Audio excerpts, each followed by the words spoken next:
strengthens your receiving muscle. It helps you feel comfortable having and spending money on yourself, balancing the saving and investing discipline. So you don't feel guilty about enjoying life while building wealth. Right.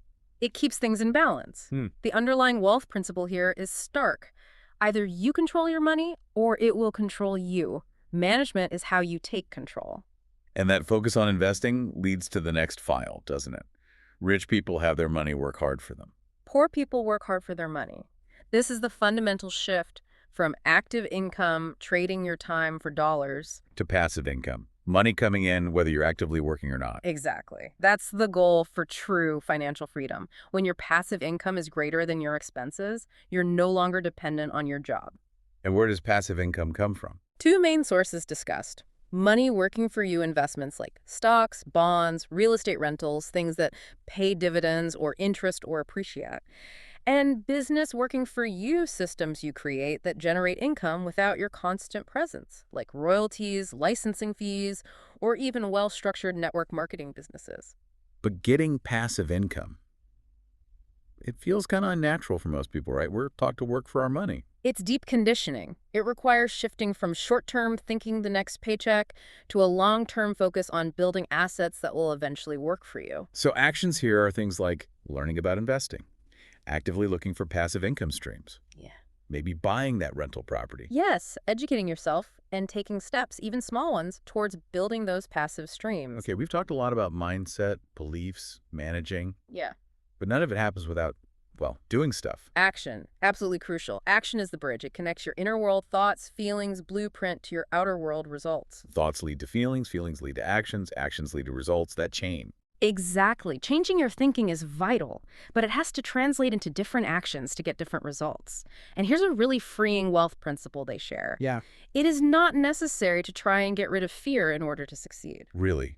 You don't have to conquer fear first? Nope. Success comes from practicing acting in spite of fear, in spite of doubt, worry, discomfort, inconvenience, even when you're just not in the mood. Wow. Act despite the fear. That's the key, which connects to that formula. CZ, WZ. Comfort zone equals wealth zone. Right. If you stay in your comfort zone, your wealth zone stays small.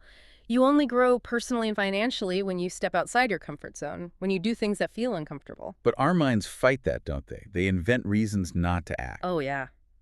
The sources call the mind a master of disaster, always creating worst-case scenarios. Like Mark Twain supposedly said, worried about a lot of things that never happened. Taking action, especially uncomfortable action, is what actually rewires you. It's like building a muscle. The action itself changes you. Exactly. It causes change at a cellular level, builds resilience. Okay, one more really key wealth file we need to touch on. The difference in learning. Ah, yes. Rich people constantly learn and grow. Poor people think they already know. This is flagged as a major obstacle, thinking you know it all. Huge. If you're not as successful or happy as you want to be, the basic premise is there's something you don't know yet, something to learn. Makes sense. Success, they argue, isn't some innate gift. It's a learnable skill, like any skill. Think about it. Every master was once a disaster. Ah, true. Nobody starts out an expert. The focus shouldn't just be on getting rich, but on becoming the kind of person who can attract, create, and handle wealth. It's about who you need to be so you can do what's needed to have the results you want. Do have, not have to be, which is how many people approach it. Right. Your outer world reflects your inner world, so you need to grow yourself. And part of that is striving for excellence in your field. To get paid the best, you must be the best. That's the idea. Become a master at what you do. And, importantly, when you seek advice or learning, learn from people who have actually walked the walk, who have the real-world results you want, not just theorists or broke advisors. So, practical steps? Commit to lifelong learning, read books, take courses, find mentors. Yes, and crucially, do the action exercises recommended in the material you study. Don't just read about it. Apply it. Okay, so we've covered the blueprint, the conditioning, the wealth files. Right. Changing your inner world. But the sources also talk about external influences, specifically who you hang out with. Yes, the power of association. You know the saying, birds of a feather flock together. It's more than just a cliche here. Apparently so. They cite research suggesting your income tends to hover within about 20% of the average income of your closest friends. Wow, really? That's specific. It suggests we're heavily influenced by the people we spend the most time with. Rich people tend to associate with other successful, positive people, winners. Poor people often associate with others who might be negative or reinforce limiting beliefs, losers, in the context of the money game. And why is that? Is it just get comfort? Largely, yes. It feels comfortable, familiar, safe to be around people who are at a similar level or share similar complaints. It doesn't challenge you. So if you want to increase your wealth, you might need to get comfortable being uncomfortable around more successful people. That's part of it. You need to adjust your own internal blueprint so you feel worthy, like you belong in those circles, instead of feeling like an outsider or an imposter. What about dealing with negativity from current friends or family? The suggestion is to try and reframe it. See their negativity not as something to absorb, but maybe as a reminder of how not to think or behave, without judgment, just observation. But Sometimes you might need to make some tough, courageous decisions about who you spend your time with if certain associations are consistently pulling you down or undermining your growth. that's hard, but maybe necessary sometimes. This leads to another practical idea they mentioned, getting in the corridor. What's that about? It's a great concept. It means finding any way possible to get inside the actual environment or industry you want to be successful in, even if it's in a seemingly small or unrelated role initially. Like, don't just read about it. Get physically in it. Yes. The idea is you learn so much more from the inside. You make contacts you wouldn't otherwise meet.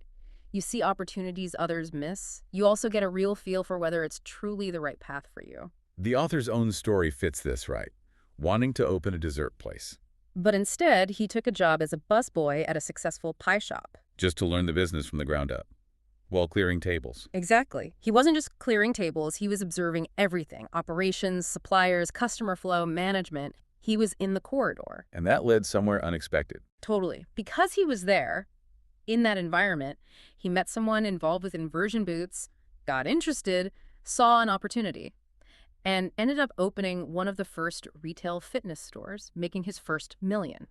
Wow. All from being a busboy, from getting in the corridor. It shows how taking that first, maybe humbling step to get inside can open doors you couldn't have predicted.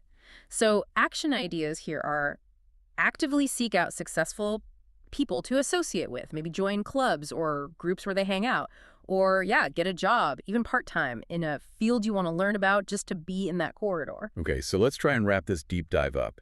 It feels like the absolute core message from all this material is that your financial life, your results, are really powerfully driven by this subconscious financial blueprint. Yeah, this thing built from everything you heard, saw, and felt about money, mostly when you were young. But this is the crucial part. It's not set in stone. It's not your destiny fixed forever. Absolutely not. The huge takeaway is hope. You have the power, first, to become aware of your blueprint, understand where it came from, and then consciously choose to change it, to reprogram it. And the way to do that is by changing the inner world first. Your thinking, your beliefs, your habits. That's the foundation for changing the outer results, the money. That's presented as the essential sequence. You have to work on the roots to change the fruits. Success in finance, like anything else, is shown as a learnable skill. And we have the tools laid out here.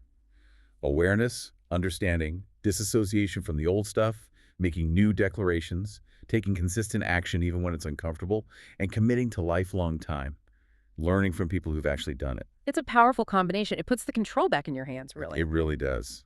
Okay, thinking about everything we've unpacked today, that idea that the financial blueprint being like a thermostat setting.